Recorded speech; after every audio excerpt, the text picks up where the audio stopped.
First of all, welcome to our Quebec radio show. It's such an honor to have you on the show. I'm going to introduce yourself. Who the hell are you?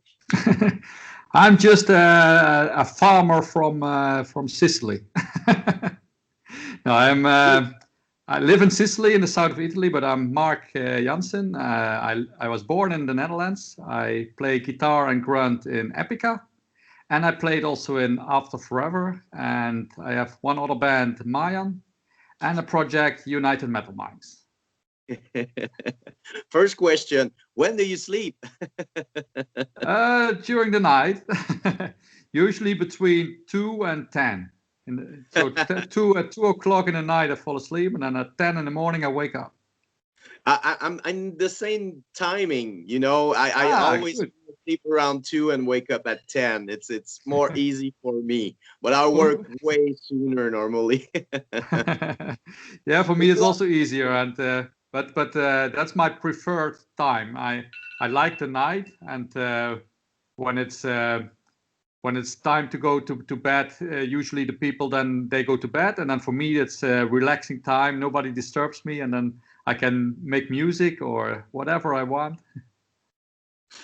Because there's a lot of projects, and I know you're not a guys will sit in front of TV doing nothing. You're always challenging yourself, creating new stuff, and it's working. Yeah. And Epica is gonna release a new records, and I listened to songs, and wow! I mean, one thing that get me so excited about the new record, it's every record that you release, it's always another step, another level, which is at that point, because you've been a long time, in the scene.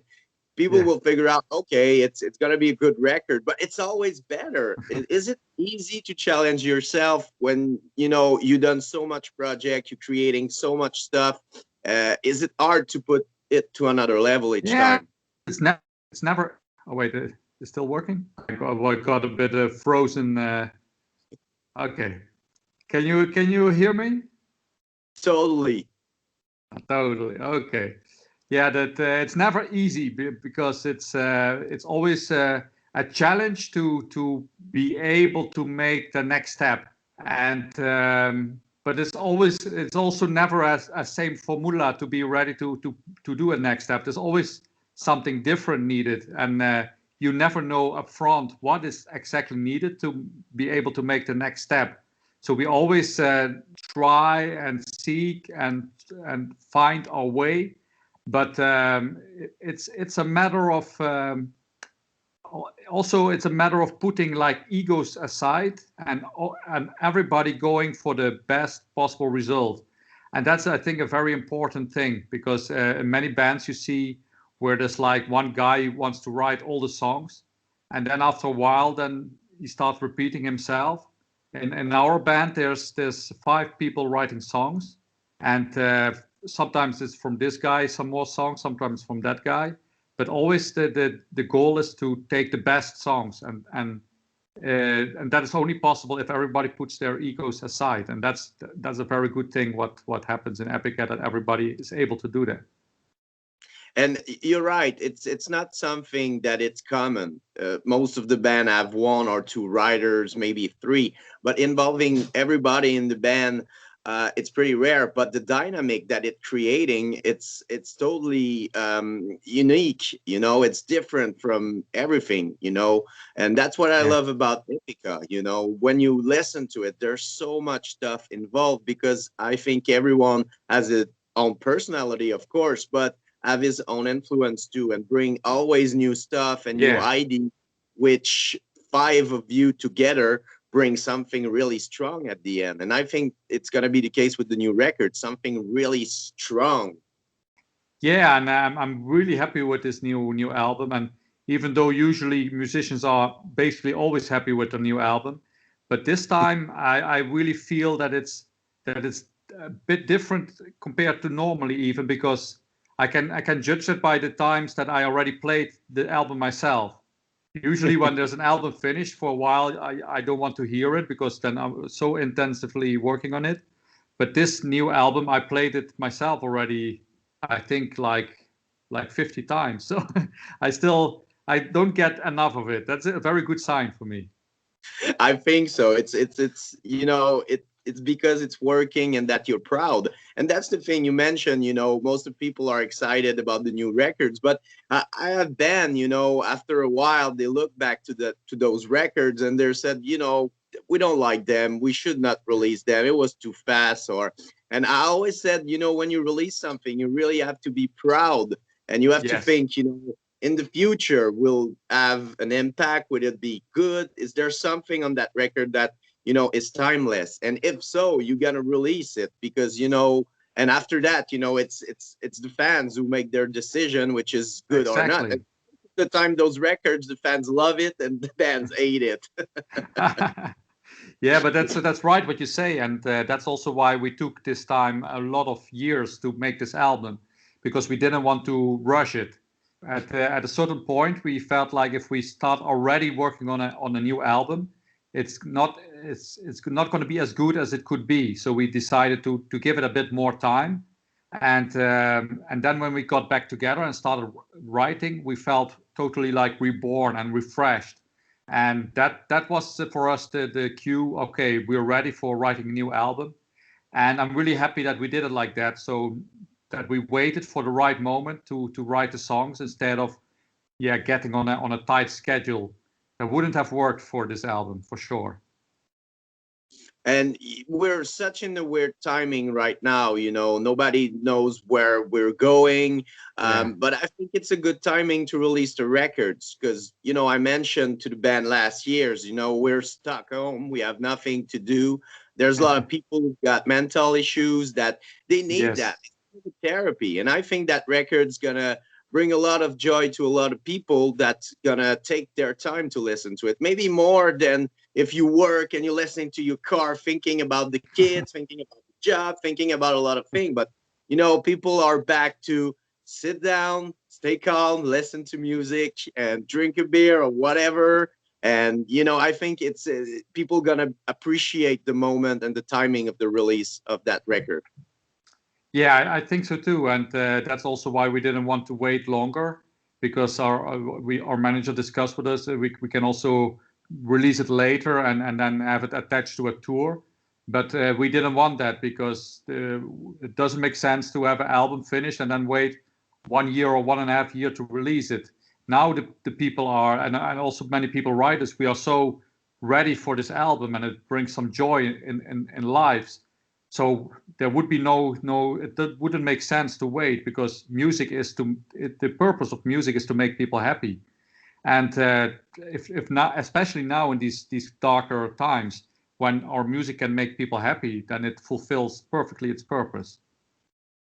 Yeah, and it's. I always said you guys should have a salary because you're a therapist. When I went to show and listen to records, it's kind of a therapy. So you guys It is, it is. and in fact, I have a psychology degree, so I'm literally I am a therapist, but I don't earn. I never worked as a psychologist in the field because I always was already my bands took off and then never got to work in the field. But if for whatever reason in the future, I wouldn't be a musician anymore, I can still become pick up my old passion, psychology. Yeah, but there's a connection to make. You see and meet a lot of people, a lot of fans. They have different personality, so it must be fun to imply what you learn, with psychology and living in a band, which is kind of two word, but there's a lot of connection in that. Oh, there's definitely a lot of connection, and but I always what I for me was most intriguing is to find out that what you read in the books, in reality, it's always a bit different. So I love to learn more from the reality, so from the real world, than from the books. It's very interesting stuff what you read in the books, and many things were helpful. But the real thing is where you really learn how to deal with people and how to help people. So I think by traveling around, I learned much more than by reading books. It's true because you meet a lot of people, different culture, and you live through that Yeah. that process, and it's the thing, people see you as just a musician, but You learn a lot about the history of where, if you're interested in that, of course, but people Yeah. share their history, what's happening in their country. So, and I think another thing that I really appreciate about the band is you're really close to the fans. Yeah. A way maybe Iron Maiden did. It's the fan that is the most important thing in Epica, and Yeah. people know that. The fans know that, and it's so beautiful. They're Yeah. intelligent, people that they're bright, and it's fun to see because I saw you, and I saw the fans, and they're amazing. Yeah, they are. We are very happy with them, and they supported us already from the beginning, and the fan base grew over time. So we are extremely thankful to them. And yeah, of course, fan base for every band, the fan base is important, and for every band, there is a certain group of people that like that music. But I think in metal in general, the fans are really more dedicated compared to, for example, in the pop industry, where you have like one day people like that band, the other day that group, and then that singer. And that's why I like what I like about metal. The people that are with us were with us 20 years ago. Most of them are still with us, so they're very loyal and very great people. It's true. It's true. And, I think metal is stronger than ever. Yeah. There are so many bands out there, and, it's pretty different than when you started up. Do you remember when you started up the first gig of Epica with you? Yes, I remember the very first gig, almost like it was yesterday. We were supporting Anathema in the 013 in the Netherlands. So our very first show was right away for a big crowd. So some guys who were extremely nervous. So I remember I had to use my psychology skills to calm them down. Because The guys, there's always one guy like too drunk or too intense. yeah. Ah, yes, great. Love that band. Good. Yeah, me too, me too. And one of the biggest compliments in our career we got right after that show. There was one of the guys from Anathema came into our room in our rehearsal in our dressing room, and he said, "Wow, I really enjoyed your show. You guys have a bright future." And I never forgot that comment, and that gave us so much energy. And that's also why I know how important it is for new bands when you give them one compliment, how important that can be. Because for us, it made a huge difference. Yeah, because I heard many stories of band touring with bigger band, and they don't really talk to each other. They don't hollow to see them, Yeah, backstage, or it's separate and everything. And I okay, but I'm more social guy. If I were in a yeah, band and have success, I want to share that, and help the younger band. And like you mentioned, and it's the same with the fans. Sometimes it's just 5 minutes, a picture, but it changed their life forever. They tell exactly. that Yes. story over and over again. It's something that bring them a lot of joy. And it's the same with the band. You start it up, you don't know, and the band that you love are saying, you're Yeah. good, you can make it. So, man, it's awesome. Yeah, and then the same, like you say, some bands they're not really talkative, and that's fine. But as long as there is mutual respect, and we've been around quite some years, and we had some many good experiences, sometimes some bad experiences with headliners who treated us like shit. And that's why we always said, if when we are the headliner, and we always want to try to treat all the bands the best as we can, because we know how it feels like to be treated like shit.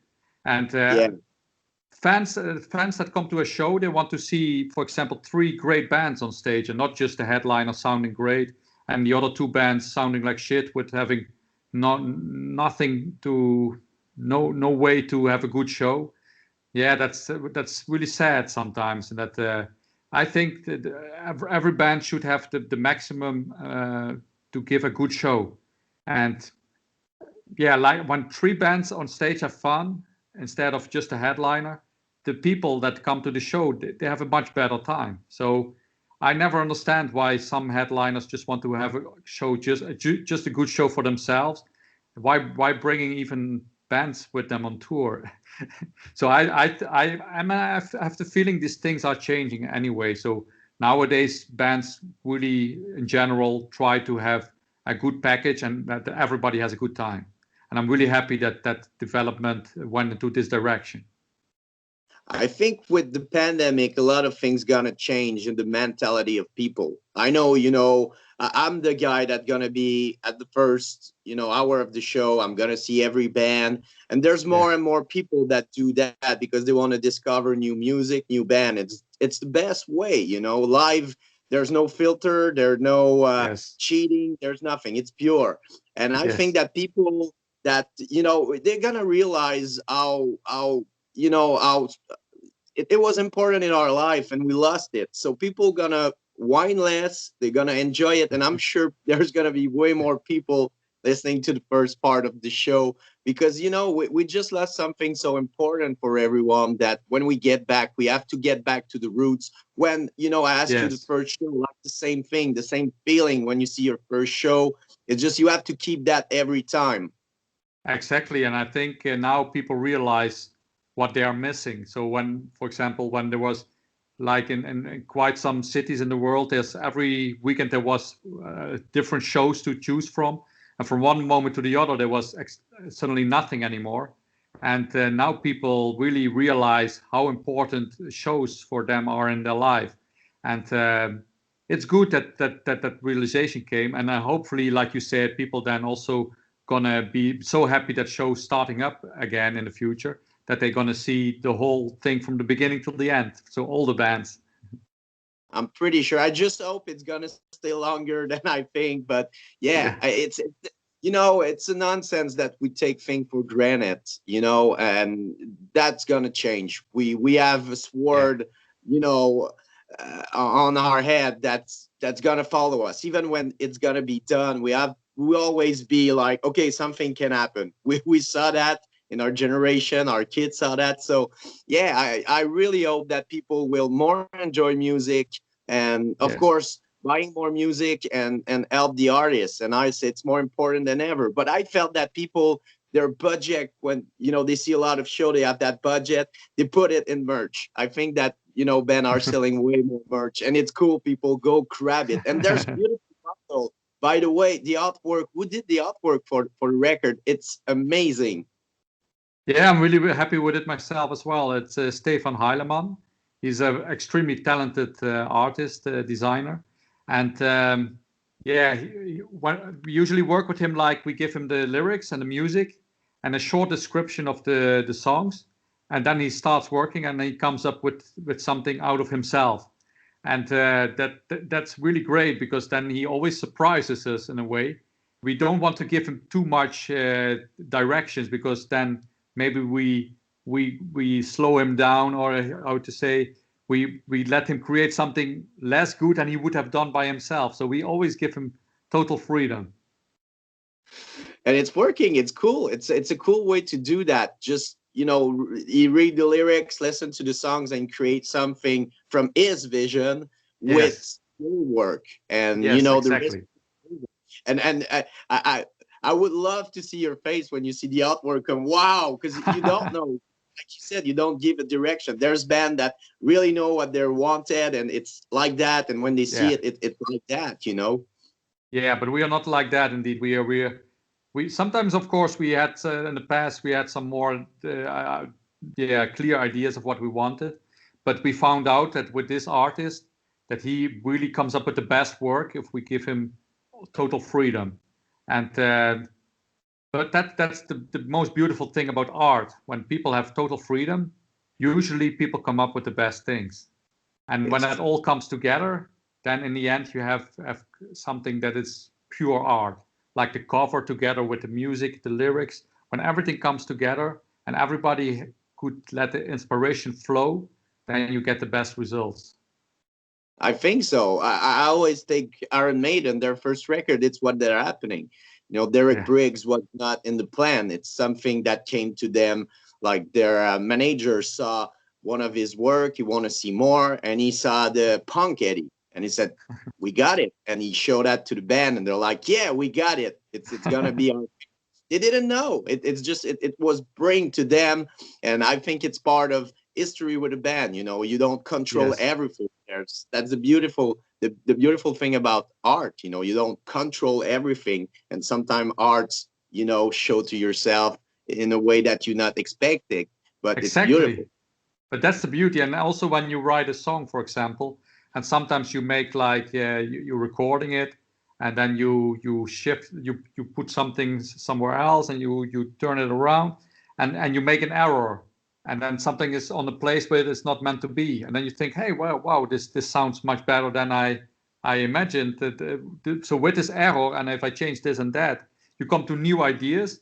So sometimes things happen that you didn't plan, but makes in the end the song much better. So that's, I always love these things happening, because then you come to really unique things that you just happen by chance. That's the beauty. Just let it happen, and go with the flow, and let the inspiration flow. That's that's what I like most about creating music. That's when you're in that inspiration flow, and that great feeling of just letting it happen. Yeah, I think it's like surf. You cannot like Yeah. control the wave. You just have to surf it. And Yes. sometimes it's a good wave, sometimes it's not. But when it comes, you know, you give everything, and then it's done. And you watch it after, you're like, wow, it's magical. It's something pure. Yes, exactly. Epica was in Quebec City almost 4 years ago. Do you remember the show at the Imperial? I was there. Yeah, we've been there a couple of times. So the last time, I um, think it was at 2017. yes, 20, yeah. was that on a cold day? Yes. Yeah, It's always cold in yeah. Quebec. And I remember it well. Yeah, Quebec It's, is, you the know, image froze a bit. oh, sorry. You know, Quebec is such people in Quebec love metal, but they are so dedicated to Epica, and I that show was amazing. You know, the reaction of the fans and everything. Yeah. It was blast. The energy of the show you gave, and actually, it's another thing. You gave everything you got every time, and we see that. It's like sometimes I feel, man, they're in pain. No, when even when you have, for example, a shitty day, but when you hit the stage, then it's like you forget it instantly, and then you're in that mood, and that energy with the fans, and that's the best part of the day. So yeah, when you finally on the stage, you forget all the troubles, and you are just having a good time, and that's also, yeah, what people see indeed. So you can see that we have fun doing it, and that's also why we can keep on doing it for such a long time already, because we really enjoy what we're doing. And the better the audience is, the more happy we feel as well, because then it's even more fun for us too. So the better the audience, the most fun for ourselves. We're gonna be ready here in Quebec again because it's 4 years and maybe it's gonna be 5. But man, we're waiting for Epica to come back to Quebec. I'm sure it was the plan with the records, but man, Yeah. wait to see you again, and congratulations with the new record. It's gonna be released on February 26th, if I'm right. Yeah, 26 or 27, I don't recall, but around that time, yeah. People grab the bundle. There's shirts, there's vinyls, there's CDs, everything. Buy everything you can. It's such a killer records. It's gonna blow your mind. It blow mine. I can't wait to hear the rest. But it's a beautiful records. I know you worked your ass on it, but the result is amazing. And you know, like I said, it's another level, another steps. And congratulations for that. And can't wait to see you in Quebec. And thank you so much, Mark, for your time. I really had a Thank you. blast. I had a good time with you too. So thank you very much for this interview. Make sure when you come to Quebec, if you like beer, we have great microbrewery beer. I'm going to bring you beer. I And definitely do. And I know you're from Italy. You like wine too, so let's bring a great bottle of wine too. But can't wait to Yeah. see you in person. Thank you for your generosity and time, Mark. I appreciate it. We're gonna do a huge special on Epica on our radio show. And thank you so much, man. Thank you too. Have a great evening. Keep on metal. Bye bye. Bye bye, Mark. Thank you. Great day, by the way, because it's not evening yet at Canada. Yeah, it's 12 right now, so Yeah, it's here it's good. evening. So have a good day. Bye Thank bye. you, Mark.